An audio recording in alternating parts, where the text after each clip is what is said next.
好了，苹果终于妥协啦，让我们用口罩，然后用 Face ID。Hello， 大家好，我是苹果爹。那现在 iOS 14.5有一个 beta 版出来，然后里面有一个我觉得很重要的功能，很多人都会觉得非常实用，那就是它现在让你戴着口罩解锁 Face ID。可是有一个先决条件，就是你要有 Apple Watch 在你手上。这个条件就是说你要先买 Apple Watch。那它这边没有说几代，然后我觉得应该是只要还有可以更新到目前最新的 WatchOS 的版本，应该都可以这样做联动，所以应该是3代以上都是没有问题的。OK， 那这个方式我给你们看一下它的设定画面，就是在你们进去 Face ID 做设定的时候，下面会有多一个功能出来。那这边说可以解锁 Unlock with Apple Watch， 那这个意思就是用 Apple Watch 去解锁。那这个预定是关闭的。那这边讲说 iPhone 可以用你的 Apple Watch 解锁，然后当 Face ID 有侦测到你的脸上有戴着口罩的时候，这个时候你的苹果手表必须要是当然是在你手上，然后是解锁的状况，然后你的苹果手表也必须是要有设定密码在里面的，它才可以这样使用。那这样使用情况其实就跟我们先前 Mac 上面直接用 Apple Watch 去解锁的方式其实还蛮类似。那可是它还是有一些东西没有办法使用啦。那这个也像我先前说，它可以用分级的制度去解锁你的电话一样。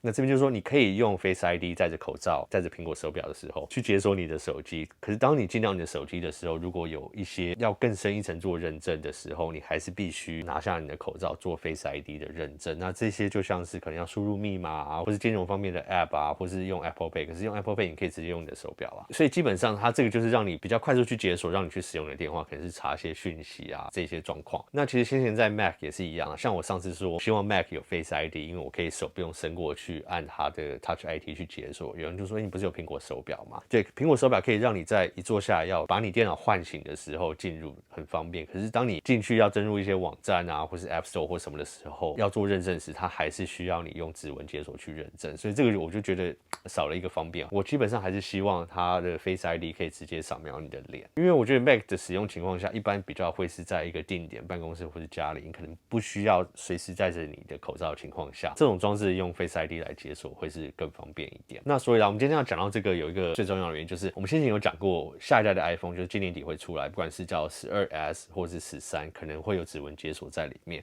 因为现在有越来越多各多方不同的消息来源都这样的显示，不管是荧幕下的超音波指纹解锁，或是侧边的指纹解锁，我们都很有可能看到指纹解锁在下一代的 iPhone。那现在这个功能出来，就是在13或12S 之前的机种，如果想要快速的戴着口罩解锁你的电话都可以，可是前提就是你要买苹果手表。那对我而言当然是我已经有，可是我觉得对很多人而言，或许有一点点增高他们买苹果手表的这个欲望。那苹果手表当然你也不是要买最新的第6代啊，你可以买 SE 啊，或是第3代，或是你找到目前其他通路商有在买的第4代、第5代，我觉得都可以买到一个蛮好的价格。那苹果是不是借着这个理由又可能在冲高它的销量？这个我就不知道他们的想法是什么。可是不管怎么样，还是很开心看到目前这个功能会出来在新的 iOS 上面。OK， 那我们再讲回来这个指纹解锁，我们先前有讲说，因为苹果先前也是讲说，他们觉得 Face ID 还是一个最安全的机制，相对来讲，虽然不太可能会向后退到指纹解锁。那我的建议就是说，可以分不一样的等级，让你指纹解锁比较方便进来你的电话。然后你如果要再跳入更深层一点，使用一些 App 有更多隐私的讯息在里面的时候，再用 Face ID 去解锁。那现在看到他用苹果手表可以让你直接进来，我觉得这个某一方面也是有一点点预告了苹果其实在这个方面有点做让步啦。那我觉得再来他们出来的 Touch ID， 如果只是侧边指纹解锁的